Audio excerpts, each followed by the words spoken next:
Hai pelajar, saya Cikgu Kartik, Guru Pengajian Perniagaan Pusat Tingkatan 6 SMK Tinggi Setapak, Kuala Lumpur. So, hari ini kita sambung dengan bahagian yang kedua dalam kemahiran komunikasi. Okey, dalam bahagian pertama, Cikgu dah bincang maksud komunikasi, kepentingan komunikasi dan juga proses komunikasi. Ingat lagi tak? Ada berapa langkah? Langkah pertama apa? Pengantar, diikuti oleh encode. Yang ketiga, saluran. 4, decode. 5, penerima. Dan 6, maklum balas. Okey. So, antara 6 ni yang mana berkaitan dengan proses penerima memahami mesej atau mentafsirkan mesej? Refer to decode. Okey. Kalau encode, proses pengantar menterjemahkan. Okey, ingat dah. So, encode mesti letak sebelah pengantar. Okey. Decode letak sebelah penerima. Okey. Alright. So, bahagian ni cikgu akan bincang alangan-alangan komunikasi. Okey. So, alangan komunikasi ni fakta khusus. Ada 4 alangan utama, iaitu fizikal, psychological, sociological dan semantik. Okey, ada 4 alangan komunikasi. Okey. Okey, so kalau ada alangan komunikasi, banyak masalah yang berlaku. Okey, katakan yang ini adalah pengantar, yang ini penerima. Alangan ni menyebabkan penerima salah tafsir maklumat yang disampaikan oleh pengantar. Okey, so mungkin penerima ni buat tindakan yang salah sebab mereka dapat maklumat yang atau memahami maklumat dengan salah. Okey, so alangan ni perlu dielakkan supaya proses komunikasi ni berjalan dengan lancar. Okey. Alright. Kita bermula dengan alangan fizikal. Okey. Kenapa dipanggil fizikal? Sebab alangan ni berlaku secara terus atau langsung, atau boleh guna perkataan nyata. Okey. So, gangguan yang berlaku secara terus, langsung atau nyata. Okey. Dan ini akan beri kesan pada keberkesanan komunikasi. Jadi, kalau ada gangguan fizikal, menyebabkan proses komunikasi ini tidak berjalan dengan lancar. Okey. Apakah contoh alangan fizikal? Boleh bagi contoh bunyi telefon. Okey. Masa cikgu mengajar sekarang ni, tiba-tiba telefon cikgu berdering, menyebabkan terganggu proses komunikasi kita. Atau bunyi horn kereta, okey, bunyi kipas, percakapan manusia, semua ni akan memberi kesan pada proses komunikasi. Macam katakan kamu sedang mengikuti kelas Google Meet ke Zoom, okey, tiba-tiba ada pelajar on speaker dia menyebabkan gangguan. Okey, itu dipanggil alangan yang berlaku secara langsung. Okey, apa kesannya? Penerima gagal memahami kandungan mesej dengan betul dan masalah besar berlaku kalau dia salah tafsir. Okey, salah tafsir maklumat yang disampaikan. So, alangan fizikal ni perlu dielakkan. Mungkin soalan dalam exam tanya kamu, apakah bentuk alangan fizikal yang boleh berlaku dan apa tindakan yang kita boleh ambil? Okey, contohnya katakan bilik mesyuarat ni panas. Apa tindakan perlu diambil? Buka tingkap. Okey, ataupun aircon tidak berfungsi. Kita menggunakan kipas. Okey, bau busuk. Kita membuka tingkap. Itu contoh kaedah yang perlu digunakan untuk memastikan tiada alangan fizikal. Okey, alright. Kita pergi kepada yang kedua, iaitu alangan psychological. Okey, alangan psychological ni disebabkan oleh cara pemikiran yang berlainan atau boleh guna tanggapan yang berbeza atau persepsi yang berbeza. Okey, so, psychological ni dalam mana? Maybe cara berfikir tu berlainan, okey, persepsi kita berbeza antara pengantar dengan penerima mesej. Okey, dan alangan psychological ni berpunca, okey, disebabkan oleh perbezaan pendidikan, pengalaman hidup, kepercayaan. Ini memberi kesan pada cara pemikiran kita atau boleh mewujudkan tanggapan yang berbeza. Okey, tengok contoh ni.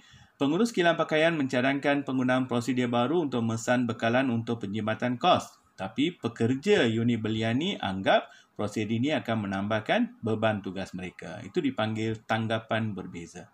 Pengurus dia guna kaedah baru ni supaya boleh menjimatkan kos, tapi pekerja ni mereka menganggap persepsi mereka prosedur ini akan menambahkan beban tugas mereka. Itu alangan psychological. Okey. Alright. Yang ketiga, alangan sosiologikal. Okey, alangan sosiologikal ni gangguan yang disebabkan oleh perbezaan budaya. Okey, culture berbeza. Bangsa, ras, okey, ras berbeza, status berbeza, latar belakang sosial berbeza. So, sosiologikal. Sosial ni berkaitan dengan budaya, ras, status, latar belakang. Ini memberi kesan pada proses komunikasi. Okey.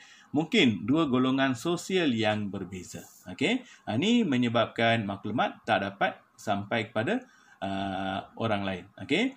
Contoh, cadangan penilaian tidak dihendakkan oleh pengurus besar kerana anggap mereka tidak mampu beri cadangan yang baik sebab kelayakan akademik yang rendah. So, pengurus besar ni, dia tak nak terima cadangan penilaian sebab status. Okay? Status ni dianggap mereka ni memang pendidikan rendah, so tak mampu bagi idea atau cadangan yang bernas. Itu disebabkan oleh status atau latar belakang sosial. Okay? So, itu dipanggil alangan sosiologikal. Okay? Kita pergi kepada yang terakhir, iaitu alangan semantik. Okay?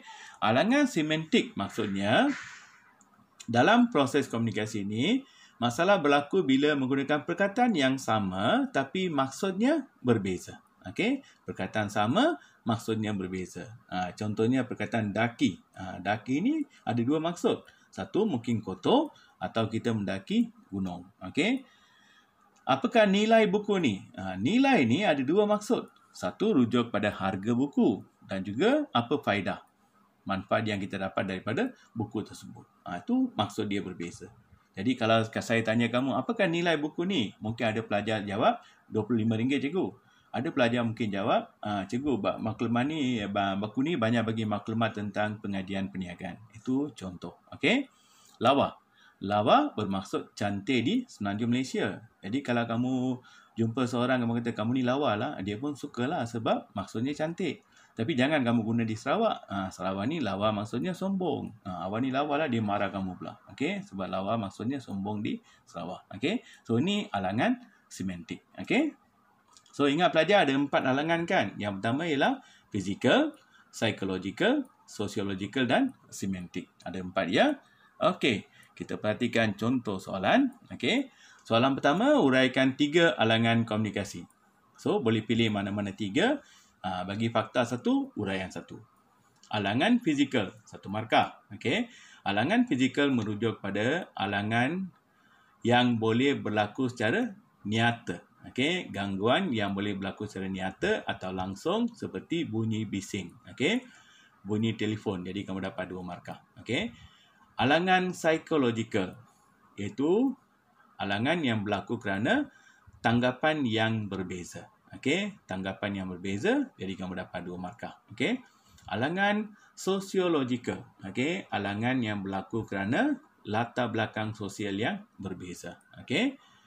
Nyatakan 3 bentuk alangan fizikal yang boleh berlaku semasa mesyuarat dijalankan dan cadangkan tindakan yang boleh diambil. 1 bentuk alangan fizikal, 1 tindakan. Okey, contohnya alat pengawal dingin tidak berfungsi.